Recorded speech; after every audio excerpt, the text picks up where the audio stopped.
우리가 선교적 교회를 쭉 살펴가다가 잠시 소화하면서 영적 리더십을 지금 살펴가고 있습니다. 이 책을 가지고 배워가고 있는데요. 영적 리더십이 우리가 우리의 삶의 현장에서 선교적 삶을 사는데 매우 중요한 한 부분이거든요. 또 이 책이 아주 뛰어난 책이에요. 세계적으로도 많은 사람들이 이 책을 통해서 리더로서 매우 귀하게 쓰임받고 있고요. 그래서 배워가는 중에 우리가 5장 리더의 목표에 대해서 지금 살펴보고 있습니다. 그러면서 지난주에는 리더가 추구하고 바라보는 목표 중에 가치 없는 목표 3가지를 살펴보았습니다. 그것들은 결과지향주의, 완벽주의, 더 크게 더 빨리 더 많이 였습니다. 그러니까 일반적으로 이것들이 세상 리더들이 추구하는 바입니다. 그것이 세상 리더들의 목표죠. 그리고 그것 잘하면 훌륭한 리더라고 평가합니다. 그러다 보니까 심지어 목회자들 중에서도 그러한 목표를 가지고 이렇게 추구하며 나가는 분들이 적지 않습니다. 그런데 이 저자가 말하는 것처럼 그것은 세상 리더들이 추구하는 것이죠. 우리는 영적 리더들이잖아요. 즉 영적 리더란 말은 하나님의 사람으로서 세상에서 하나님의 의지를 위해서 일하는 리더들이잖아요. 그러므로 우리는 달라야 합니다. 그래서 이 저자는 지난주에 가치 없는 목표 3가지를 말한 다음에 이어서 그러면 가치 있는 목표가 뭔가, 우리가 추구해야 할, 영적 리더에서 추구해야 할 참다운 목표가 뭔가, 그 3가지를 제시합니다. 그 3가지는 사람들을 영적 성숙으로 이끌기, 차기 리더 세우기, 그 다음에 하나님께 영광 돌리기입니다. 그런데 제가 이렇게 준비하다 보니까 시간적인 이유 때문에 이 중에서 첫 번째만 살펴볼 수 있을 것 같더라고요. 그래서 오늘은 참된 리더의, 영적 리더의 참된 목표라고 할 수 있는 사람들을 영적 성숙으로 이끌기, 이 부분을 살펴보기 원합니다. 자, 작은 첫 번째, 사람들을 영적 성숙으로 이끌기. 이 책에서 저자는 이렇게 말합니다. 조직이 회사든 교회든 상관없이 영적 리더가 가져야 할 최소한 3가지의 정당한 목표가 있다. 그러면서 영적 리더십의 궁극적 목표는 숫자로 나타나는 결과의 성취나 완벽한 일 처리가 아니라 사람들을 현재 자리에서 하나님이 원하시는 자리로 데려가는 것이라고 했다. 즉, 사람을 향한 하나님의 1차적 관심은 결과가 아니라 관계다. 하나님과 바른 관계를 맺어야 하는 소명이 직업보다 우선한다. 이 점에 관해 중요한 말씀이 있다. 그러면서 이제 출애굽기 19장 4절을 인용하거든요. 내가 애굽 사람에게 어떻게 행하였음과 내가 어떻게 독수리 날개로 너희를 업어 내게로 인도하였음을 보았느니라. 그러니까 아까 오늘 읽은 본문 말씀이 있죠. 이걸 보면 영적 리더의 목표가 바로 오늘 나누는 부분임을 또 분명하게 알 수 있거든요. 여러분 다시 한번 보실래요? 본문 말씀 아까 읽었었는데 사도 바울이 한 말입니다. 우리가 그를 전파하여, 이게 그는 예수 그리스도입니다. 각 사람을 권하고 모든 지혜로 각 사람을 가르치면, 그러니까 사실 저도 이걸 보면 늘 이렇게 좀 주님의 은혜가 더 절실하게 필요한 것을 보는데요. 사도 바울은 그 많은 사람들에게 말씀을 전하고 그 많은 사람들을 대상으로 사역했는데 그의 초점은 한 사람 한 사람에게 있었던 걸 볼 수 있어요.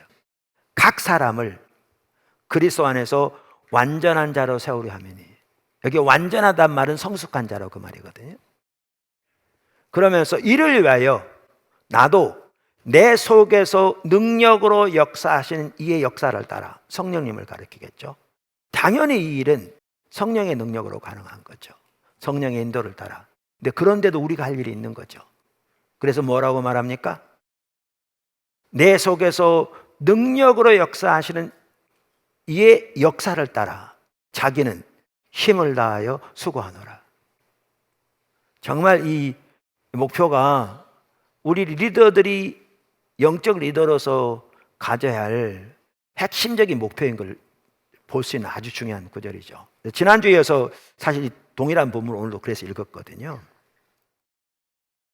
자, 그래서 이렇게 헨리 블랙가비 목사님만 하더라도 영적 리더로서 가치 있는 목표를 가장 먼저 사람들을 영적 성숙으로 이끌기, 즉 그들이 현재 있는 자리에서 하나님이 원하시는 자리로 데려가기라고 말하고 있는데요. 작은 두 번째, 리더가 먼저 성숙해야 합니다. 그러니까 영적 리더의 목표를 이렇게 이해하고 하나님의 우리를 부르신 목적을 이렇게 올바로 이해한다면 영적 리더가 먼저 성숙해야 합니다. 그래야 사람들을 하나님이 원하시는 자리로 데려갈 수 있습니다. 그래서 이 저자도 그 부분을 매우 강하게 말하고 있거든요. 영적 리더는 자기가 가보지 못한 곳으로는 사람들을 인도할 수 없습니다. 그래서 성숙해야 합니다. 먼저. 제가 저자의 얘기를 읽어볼게요. 180조 중간부터 나오는데, 그렇다면 영적 리더는 자신이 가보지 못한 곳으로 사람들을 데려갈 수 있을까? 그것은 영적 리더십의 정의에 따라 다르다. 사람들을 특정 위치로 데려가거나 업무를 완수하는 것을 영적 리더십이라고 이해한다면 리더는 자기가 가보지 못한 곳으로라도 사람들을 이끌 수 있다. 사무실을 이주하거나 건물을 짓거나 수적으로 성장하는 일이라면 사전 경험이 없이도 얼마든지 할 수 있다. 그러면서 이렇게 말합니다. 그러나 영적 리더십의 목표가 관계라면 리더는 자기가 가본 곳 너머로는 사람들을 데려갈 수 없다. 모든 면에 마찬가지예요. 책에는 구체적으로 안 나오는데 제가 예를 들면, 자 보세요. 예배, 즉 찬양과 경배. 찬양과 경배에서 목소리 좋게 찬양할 수 있고요. 사람들 분위기 방방 띄울 수는 있어요. 그러나 우리가 말하고 성경이 말하는 대로 찬양 경배는 예배인데 그 자체가 우리 눈으로는 보이지 않지만 영의 눈으로 하나님을 바라보면서 그분께서 행하신 그 놀라운 일들을 인하여, 즉 우리를 창조하시고 구원하시고 날마다 우리의 삶 속에 인도하시며 도우시며 이끄시는 그 하나님의 은혜로 인하여 하나님께 감사와 찬사를 드리고 그분으로 인하여 마음껏 기뻐하는 그러한 예배. 그래서 성령의 인도를 따라 곡을 선정하고 그 하나하나 가사의 마음에 이러한 마음으로 그분께 온 마음으로 그분을 찬양하고 예배하면서 하나님이 그 예배를 받으시고 우리 가운데 임재하실 뿐만 아니라 우리의 예배 가운데 임재하셔서 우리를 만나주시고 우리에게 하나님 자신을 계시하시고 하나님의 의중을 계시하시고 하나님의 뜻을 계시하시고 하나님의 목적을 알리시고 우리 향한 하나님의 사랑을 확인시켜 주시는 이러한 일이 일어나는 것은요, 자기가 먼저 그 자리에 가보지 않은 사람은 다른 사람을 그림도 할 수 없습니다. 못합니다. 불가능합니다. 그렇게 말하면서 이렇게 말합니다. 사람들은 리더의 영적 미성숙에도 불구하고 영적으로 깊이 자랄 수 있지만 그 리더로 인해 자랄 수는 없다. 포도나무 교회를 통해서 예를 들면 성도 중에 어떤 분은 저보다 더 깊이 주님과의 교제 가운데 자라나고 정말 주님과 동행하는 삶에서 더 깊은 열매를 맺고 있다. 그럴 수 있어요. 이 저자 그 얘기예요. 근데 만약에 그렇다면 그분은 저에게서 배운 게 아닙니다. 누군가의 다른 사람의 영향을 받은 겁니다. 왜냐하면 리더는 자기가 가보지 않은 곳으로는 사람이 될 수 없기 때문에.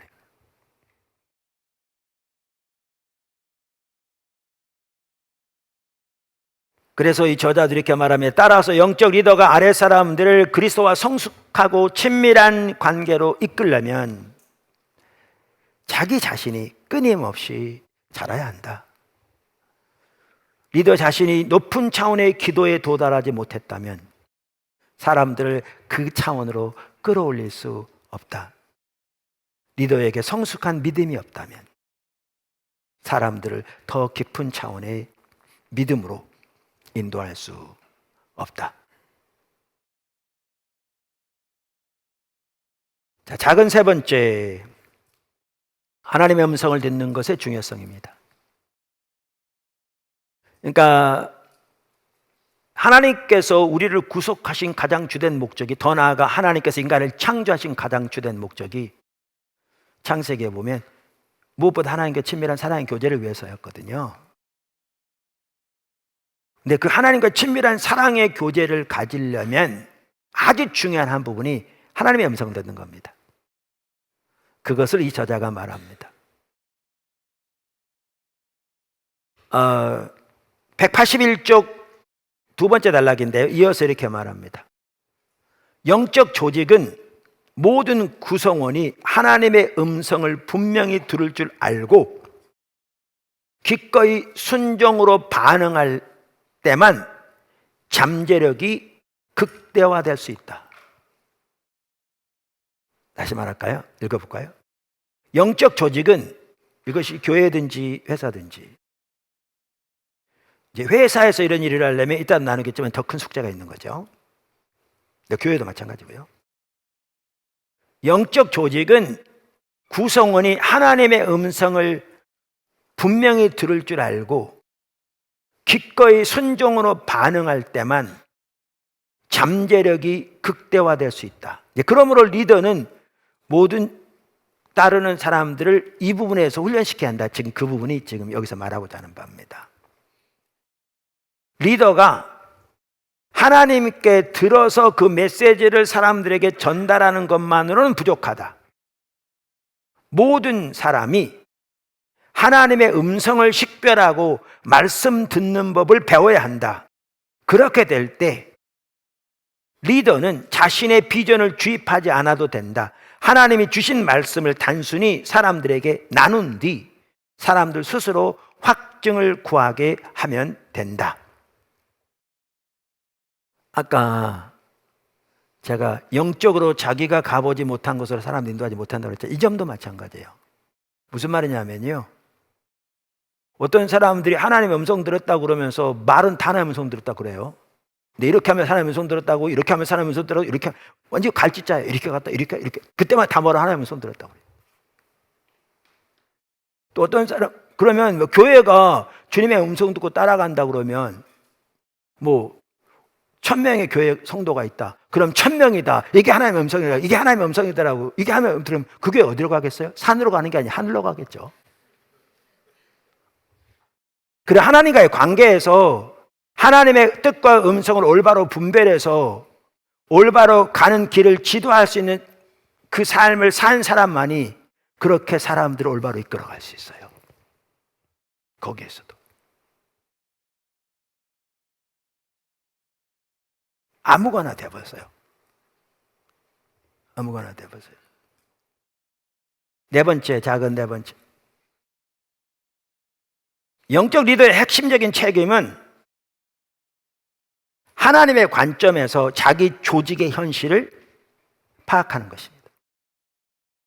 이 저자는 이어서 쭉 얘기를 해요. 그러니까 이제 자기를 따르는 사람들을 어떻게 하나님의 음성을 듣는 것으로 무장시킬 것인지를 쭉 얘기하는 중에 해요. 근데 이 부분이 연결되기도 하지만 매우 중요한 한 부분이 제가 따로 나눴을 뿐이에요. 책에 쭉 나오는 얘기를. 그렇죠. 우리가 영적 리더로서 하나님을 의지로 위해 살아간다면, 우리 비즈니스를 통해서건 심지어 정치인이라면 정치를 통해서건 진정한 하나님의 사람이라면 그렇게 살아야 되거든요. 근데 오늘날은 심각한 게, 앞으로 살펴보겠지만 심각한 게, 그렇게는 전혀 살지 않으면서 완전히 양쪽 흑백 논리에 분리되어 있어서 마치 자기 정당이나 자기가 믿는 사람이 구세주인 것처럼 그들의 전반적인 성품이나 주장하는 바는 때로는 일부는 맞을지 모르지만 때로는 전혀 반성경적인데도 그 뒤에 구세주를 따르는 사람처럼 줄 서서 그들을 높이고 그들을 내세우고 그들을 자랑하는 철저한 우상숭배에 빠져있는 게 현실이거든요. 이게 미국도 마찬가지고 한국도 더 그렇게 돼가고 있거든요. 기독교인들이, 목사들이 심각한 우상숭배에 빠져서. 근데 제가 지난주에도 소개한 그 책에도 그것이 얼마나 심각한 죄인가를 지적하고 있고요. 탈기독교 시대의 교회만 하더라도 지난 25년 동안 미국에서 4천만 명의 교회를 떠났는데 그게 미국 인구 전체의 15%에 해당하는 숫자입니다. 그런데 그들이 교회를 떠난 주된 이유 중에 하나가 바로 그런 정치적인 문제 때문에 떠났습니다. 그렇게 심각한. 제가 조금 이따도 말씀드릴 텐데 지난 주간에 팀 켈러 목사님이 2020년도에 쓴 책입니다. 그분 작년인가 돌아가셨으니까 불과 얼마 안 된 아주 최근 책이거든요. 그 제목이 탈기독교 시대의 전도입니다. 그러니까 이 시대가 얼마나 탈기독교 시대인가, 이 시대 어떻게 전도해야 되는가. 근데 이 선교적 삶을 사는 매우 핵심적인 길과 밀접하게 연결되죠. 거기서도 그분이 정확하게 그 동일한 부분을 다루고 있거든요. 그게 얼마나 심각한 죄인가, 우상숭배인가. 올바른 길은 가지 않으면서 때로 믿는 사람들 신앙생활 하는 거 넘어지게 만들고 우상숭배 가운데 빠져 있으면서 죄인지도 모르는, 그게 너무나 팽배하거든요. 교회 안에, 목회자들 사이에서도 너무나 심각하게. 근데 보십시오, 우리가 영적 리더라면, 제가 이제 목사면 지금 절박하게 필요한 게 뭐예요? 지금 현재 포도나무 교회인데 하나님 어떤 일을 하고 계신지를 아는 거잖아요. 지금 현재 포도나무 교회를 어디로 인도하고 계신지를 하나님의 관점에서 알아야 되잖아요. 그래 따라갈 거잖아요. 그래 하나님이 뒷받침하실 거잖아요. 여러분들이 회사 사장이라면, 그리고 하나님의 영광을 위해서 그 회사가 쓰여지길 원하고 그렇게 해서 하나님이 여러분을 세우셨다면 지금 중요한 게 뭐겠어요? 여러분의 회사 가운데 하나님이 지금 뭘 하고 계신지를 아는 거잖아요. 하나님의 관점에서 여러분의 조직의 현실을 파악하는 게 핵심이잖아요. 맥스 듀프리에 따르면 리더의 첫 번째 책임은 자기 조직의 현실을 파악하는 것이다. 우리는 영적 리더로서 하나님의 관점에서 당연히. 사람들은 매일 일과나 조직 내 구체적 책임 분야에 너무 몰두한 나머지 큰 그림을 보지 못할 수 있다. 사람들이 매일 부딪히는 도전들 속에서 하나님의 활동을 이해하도록 돕는 것이 영적 리더의 책임이다. 그러면서 그는 이렇게 얘기하거든요. 영적 리더는 항해하는 배의 선장과 같다. 항해하는 배의 선장과. 그래서 쭉 이제 설명이 나와요. 여러분, 이 책이 이제 증보판이라고 그랬잖아요. 이 원래 첫 번째 판, 아마 영어 책을 제가 그 표지를 본 기억이 안 나는데, 그 한국판 표지에 보면 여기에 뭐가 나오냐면요, 그 그림이 혹시 여러분 기억하시는 분들 있죠? 배를 타고 가는데 앞에서 한 사람 서가지고 이렇게 망원경으로 내다보고 있는 그 그림이 있어요. 그게 이제 이 얘기예요. 영적 리더는 선장과 같다는 거예요. 그래서 어떤 면에서, 그러면서 예를 들어요. 지금 얘가 이렇게 설명해 볼게요. 이게 뭔 얘기인지.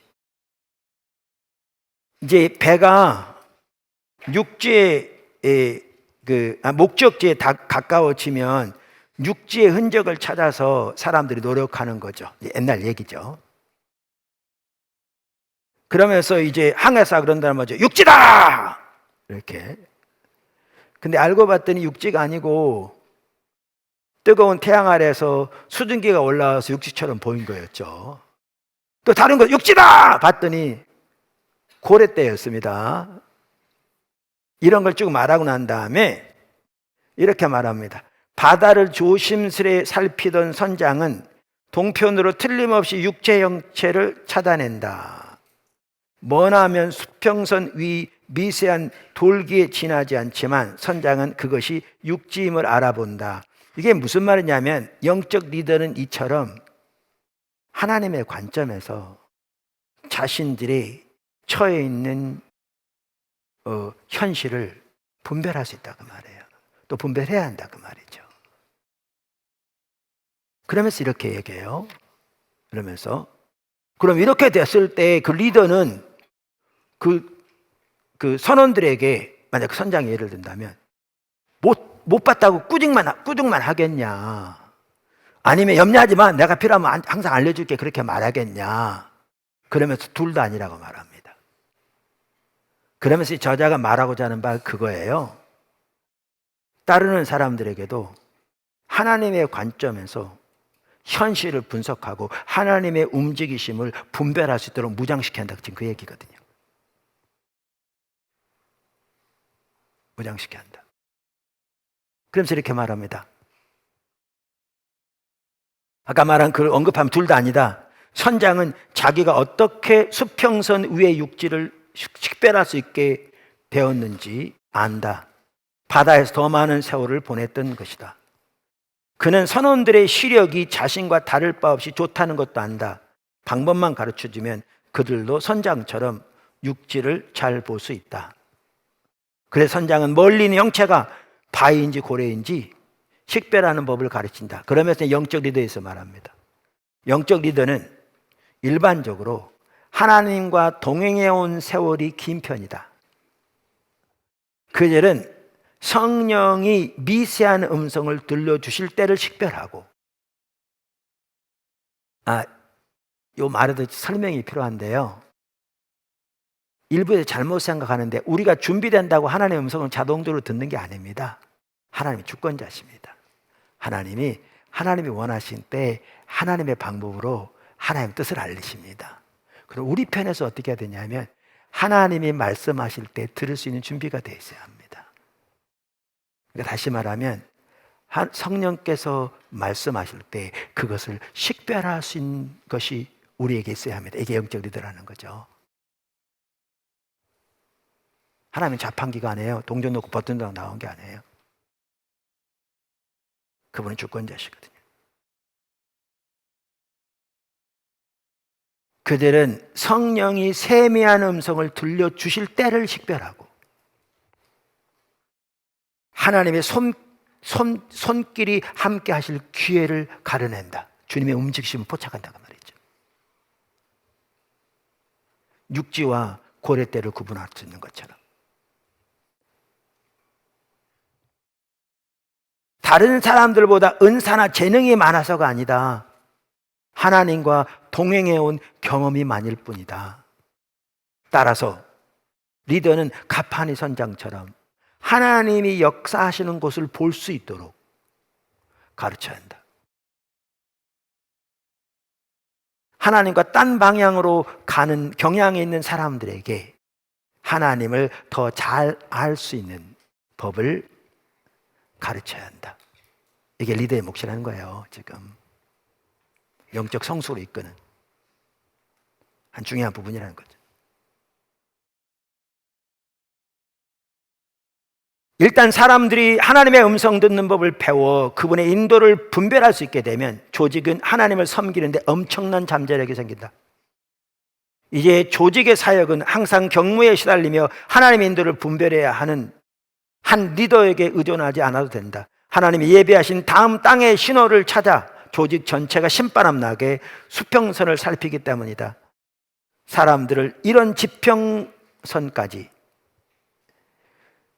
데려간 영적 리더가 진정한 리더 역할을 한 것이다. 목사가 끊임없이 교회에 다음 비전을 던져준 것이 아니다. 열쇠는 예수님이 당신의 몸 된 교회에 말씀하시고 인도하시는 때를 스스로 분별할 수 있도록 교인들을 그분과 친밀한 관계로 이끌어준 것이다. 그러니까 이게 말을 좀 잘 이해해야 되는데 아마 영어 회원을 이렇게 번역한 것 같은데요. 예수님이 당신의 몸 된 교회에 말씀하시고 인도하신 때를 분별한단 말은 어느 때 그렇게 할 것인가 그 때를 맞추는 걸 말하는 게 전혀 아니고요. 예수님이 당신의 몸 된 교회에 말씀하시고 인도하실 그때 성도들이 그걸 분별할 수 있도록 훈련시켰다 이 얘기예요. 그분이 그분의 때에 그분의 방법으로 교회를 인도해 가실 때 교회가 민감할게요. 그 하나님의 행하심을 깨닫고 분별하고 그 일에 동참하는 그렇게 할 수 있는 훈련시켰다는 거예요. 그래서 안디옥 교회에 그렇게 하나님이 성령께서 말씀하신 대로 바나바와 바울을 따로 세움으로 세계 선교 운동이 일어났습니다. 소아시아 전체, 유럽까지 복음이 확산된 거죠. 사도행전 13장.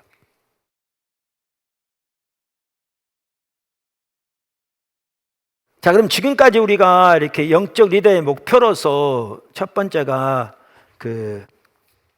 뭐였냐면, 그러니까 사람들을 영적으로 성숙시키기 위했는데요. 그럼 이렇게 생각할 수 있어요. 이걸 교회에서 섬기는 영적 리더들에게는 이해가 되는데, 그런데 그러면 우리 영적 리더는 하나님이 우리를 두신 자리에서 영적 리더로 섬기는 거잖아요. 그러면 기업체에서 어떻게 연결되는가? 거기 안 믿는 사람도 많은데, 어떻게 보면 대다수가 안 믿는 사람일 텐데 어떻게 연결이 되는가? 이렇게 질문할 수 있거든요. 그러면 교회의 영적 리더들에게도 당연히 하나는 목회자뿐만 아니라 아까도 말 오이코스라든지 다양한 분야의 리더들도 동일하게 이게 적용되는 거고, 또 하나는 모든 성도들을 이렇게 훈련시켜서 그들의 삶의 현장에서 이렇게 선교적 삶을 살아가도록 영적 리더로서 훈련시키는 거니까 이제 그렇게 연결된다고 볼 수 있지만, 보다 구체적으로 아까 말씀드린 대로 내가 하는 사업에서 어떻게 영적 리더로서는 내가 이 목표를 향해 갈 것인가, 어떻게 사람들을 영적 성수로 이끌 것인가, 이들은 예수를 안 믿는 사람인데 이렇게 말할 수 있거든요. 그거를 이 책 마지막 부분에서 얘기합니다. 그거를. 그래서 그걸 읽어보겠습니다. 한편 기업 리더들은 자신의 최우선 과제가 단순히 조직의 목표를 달성하는 것이 아니라 하나님이 주신 최선의 역량을 발휘하도록 사람들을 준비시키는 이름을 알아야 한다. 피터 센게는 세상 시각에서 그것을 학습 조직이라 불렀다. 즉, 조직의 모든 구성원이 새로운 기회에 반응하며 개인적 능력을 길러 전 구성원이 생각하고 배우고 자란다는 개념이다. 모든 것이 리더의 창의력과 능력에 달려있던 때보다 전 구성원이 자기 앞에 놓인 기회에 자유로이 반응할 때 조직은 결집하여 훨씬 큰 효율을 내게 된다. 그러니까 우리가 이거를 영적 성숙이라고 해서 예수님 안에서 하나님을 아는데 자라나는 걸로만 얘기하면 이들은 안 믿는 사람들이니까 직접적 연결되지 못하겠죠. 그런데 우리가 지금 선교적 교회를 배우잖아요. 그러면 우리가 감당해야 할 선교는 복음 전도가 당연히 포함되지만 더 나아가 모든 창조 세계 가운데 회복의 역사를 이루고 계신 하나님의 역사에 동참하는 거거든요. 그러면 그렇게 이 직원들을 무장시켜 그 하나님의 역사에 동참하도록 회사를 이끌어가는 것은 여기에 해당될 수 있는 거. 지금 그걸 말하는 거죠. 그거를. 근데 더 나아가서 이 저자도 얘기합니다. 여기서만 멈추는 게 아니라 더 나아가서 영적인 면에서도 우리 직원들 가운데서도 하나님이 필요하죠, 모두가. 그래서 그들에 대해서도 관심을 가지고 그들의 영적인 필요도 채우며 주님께 인도하는 데도 힘써야 할 거라고 말합니다. 당연히. 리더의 목표로서. 아울러 기업 분야의 영적 리더는 자신의 소명이 우리 우선 하늘 아버지를 기쁘시게 하고 차후에 사회에 기여하는 것임을 알아야 한다. 직원들에게 신앙 지도와 영적 격려를 제공하는 것도 적절한 일이다. CEO들은 직원들이 영적으로 잘 되도록 관심을 기울일 책임이 있다.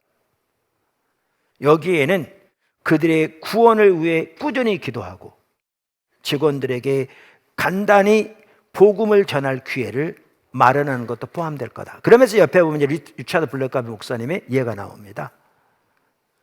회사에서 믿는 직원들에게 하나님이 일하심을 주시해 보라고 나누면서 그 직원 중에 하루는 식사 시간에 직원이 혼자 외롭게 식사하는 걸 보고 성령의 인도를 따라 다가가서 얘기 나눈 중에 그가 영적으로 매우 어려운 가운데 또 가정적으로 매우 어려운 가운데 처해 있는 걸 보고 그를 도와서 기도하고 도울 뿐만 아니라 하나님 아는 자를 인도하는 일을 힘썼던 그러한 예들 지금 말하고 있죠. 오늘 영적 리더의 그 참된 목표 첫 번째는 사람들을 영적 성소로 이끌기입니다. 그러니까 일반적으로 세상에서 이해하는 것과는 전혀 다른 이해인 거죠. 그러나 우리가 영적 리더로서 하나님의 의제를 위해 세상에 살기 원하는데 그렇다면 너무나 중요한 이해인 거죠. 저는 하나님께서 우리를 선교적 교회로 인도해 가시면서 우리 교회 사역을 위한 하나님 비전을 또렷이 보이신 게 교회 회복과 하나님의 부흥이었는데 그게 더 분명하게 보이는 것 같았어요. 저에게는. 과거에 우리가 우리 교회의 어떤 이렇게 비전 책자를 만들면서 한 가지 우리가 추구하는 목표가 회복된 교회 모델로 세워지는 거 제시했더니 성도들이 이렇게 받아들여진 부분이 있는 것 같더라고요. 우리는 모델이야. 그러면 주님은 안 따라가고 영적인 교만만 하늘을 찌르는 거죠. 그건 아니잖아요. 그래서 그거 없애버렸어요. 우리부터가 주님 따라가야죠. 근데 한 가지 이게 있어요. 우리부터가 주님을 잘 따라가야 되는데 아울러 하나님 우리를 통해서 하시기를 원하시는 게 있어요. 근데 그 소명을 망각하면 안 돼요. 여러분 포도나무께 일꾼 많은 거 아세요? 다른 것보다 훨씬 많아요. 왜 많은 줄 아세요? 우리가 하나님의 비전을 따라서 가니까 많은 사람들이 예배도 길고 설교도 어렵고 그러다 보니까 적당히 종교생활 할 분들은 교회 오자마자 갔어요. 중간에 예배 시간에 가버리기도 하고 포도나무께 초기에 수없이 많은 사람이 방문했지만 다 줄줄이 가버렸어요. 근데 어떤 사람이 남은 줄 아세요? 고민하는 사람들이 남았어요. 목회자들 어떤 사람이 선교 온 줄 아세요? 고민하는 사람들, 어떤 사람들이요? 오늘날 우리가 신앙생활하고 있는 이 신앙생활이 이게 신앙생활 전체라면 우리가 뭐 때문에 신앙생활 하나? 이 책을 보니까 그게 아닌데 성경을 보니까 우리 신앙 그게 아닌데 원래 교회의 모습은 그게 아닌데 이걸 보고 고민하는 사람들이 왔어요. 고민하는 사람들. 그분들이 와서 설교를 들으면 이제 눈이 열리기 시작했어요. 그래, 우리가 잘못됐잖아.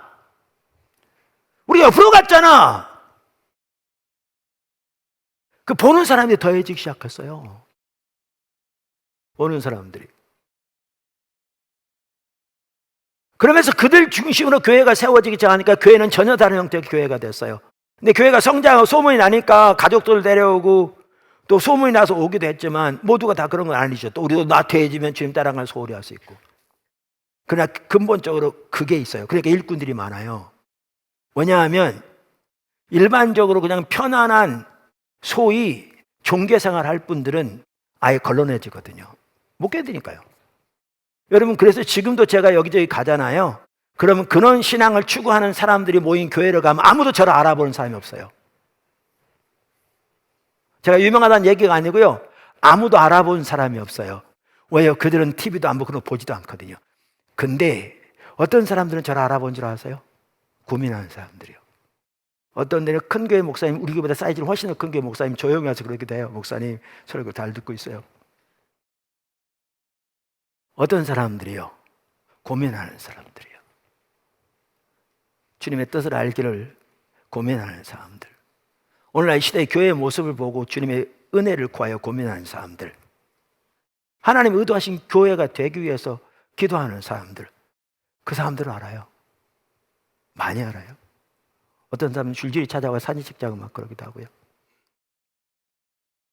그래서 포도나무 교회에는 일꾼들이 많아요. 그러면 괜히 모아놨겠어요? 니네 잘 먹고 잘 살라고. 그런 관점에서 보세요. 영적 리더십의 목표가 뭔지. 이 저자가 얼마나 정확하게 말하고 있는지. 그게 우리가 나아갈 바예요. 토마스 쿤이라는 사람이 쓴 과학혁명의 구조라는 책이 있어요. 어려운 책이에요. 저도 일부만 읽었고 앞으로 기회되면 좀 읽으려고 그러는데 어려워요. 그분 얘기는 이거예요. 과학이 지속적으로 발달해서 진보하지 않았다는 거예요. 과학은 혁명을 통해 자란다는 거예요. 그 책이 반대하는 사람 많고요. 찬성하는 사람도 많고 가장 많이 인용된 책 중에 하나래요. 근데 그분이 한 얘기가 그거거든요. 혁명을 통해 자란다는 거예요. 과학은. 이 얘기예요. 여러분, 과학은 과학적인 지식의 토대에서 한 것 같이 그렇잖아요. 무엇을 연구할 건지 어떻게 연구할 것까지 그 과학자가 속해 있는 집단의 가치관을 토대로 과학 연구가 있어요. 그 바탕에 신앙이 있어요. 이건 앞으로 살펴볼 거예요.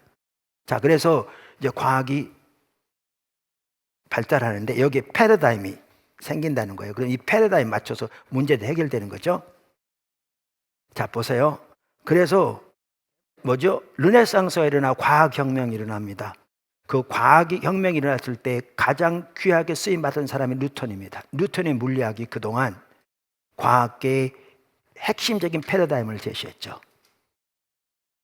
근데 이렇다는 거예요. 이렇게 하다가 어느 시점이 되면 이 패러다임으로 해결하지 못하는 문제들이 생긴대요. 이 문제들을 이 패러다임을 가지고는 못 해결한대요. 해결할 수가 없대요.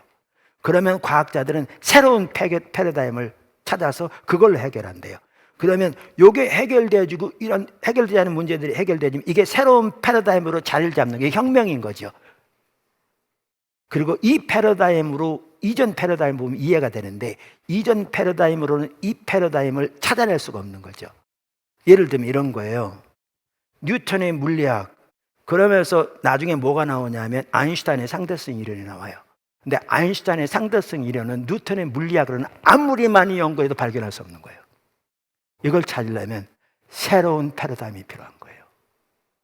지금은 양자역학, 상대성 이론 가지고 찾아낼 수 없어요. 근데 이걸 보면 이전 거는 이해가 돼요. 제가 뭐 때문에 이 얘기를 드리느냐, 기독교 세계에서 이분을 많이 인용하거든요. 포도나무교에 올 때 많은 분들이 왜 어려움을 당하냐면 자기가 가지고 있는 신앙의 패러다임을 이해가 안 되니까요. 일본 학장님이 저한테 와서 했던 얘기가 그 얘기거든요. 자기 대학을 배우고 성경적으로 명확하게 맞고 세계적으로 그 뛰어난 학자들도 얘기하는 바라 그렇게 교회를 세우려고 했는데 안 되더라는 거예요. 그러면서 그분이 한 얘기, 저한테 한 얘기가 그 얘기예요. 일본의 많은 신자들은 성경을 따라 신앙생활을 하는 게 아니라 일본 문화에 기초한 신앙생활을 한다고. 이게 이제 거짓 신앙책이거든요. 한국도 그럴 거라고. 그러면 저한테는 성경에 기초한 신앙생활, 무슨 말인지 아세요? 문화에 기초한 패러다임을 가지고 있으니까 성경에 기초한 신앙이 이해가 안 되는 거예요. 이걸로는 아무리 뒤집어 봐도 이해가 안 돼. 기도에 대한 이해, 아까 말한 주세를 기도라고 생각하는데, 예배에 대한 이해, 그냥 이거 하고 돌아가면 그 예배라, 그럼 복 받을 거라고 생각하는데, 전반적으로 이해가 안 되는 거죠. 여기서는 노력해도 되지 않아요. 새롭게 배워야 돼요. 성경의 토대에서. 그럼 이것도 왜 잘못된지 이해가 돼요. 십자가 복음에 들어와서 많은 사람이 그걸 경험해요. 선교적 교회도 마찬가지예요. 지금 우리가 이제 앞으로 살펴볼 텐데, 오늘날 우리가 정통이라고 이해하는 많은 신앙이 계몽주의 영향으로 가지고 있는 신앙인 줄 아세요? 성경에 기초한 신앙이 아니라. 올바른 패러다임 봐야 이게 보이기 시작해요. 그렇지 않으면 보이잖아요.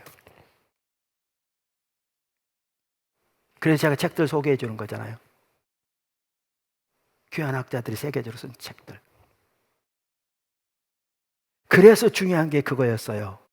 하나님 뜻이 뭔가 늘 고민하고, 하나님 얼굴을 구하고, 주님의 비전을 따르는 이 삶이 제 목회 세 가지 핵심이었던 돌아보니까 이게 없었으면 오늘 여기 못 왔겠더라.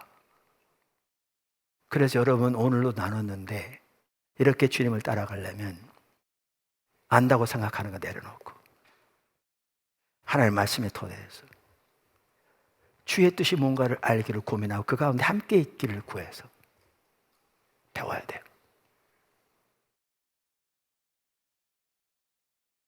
배워야 돼요.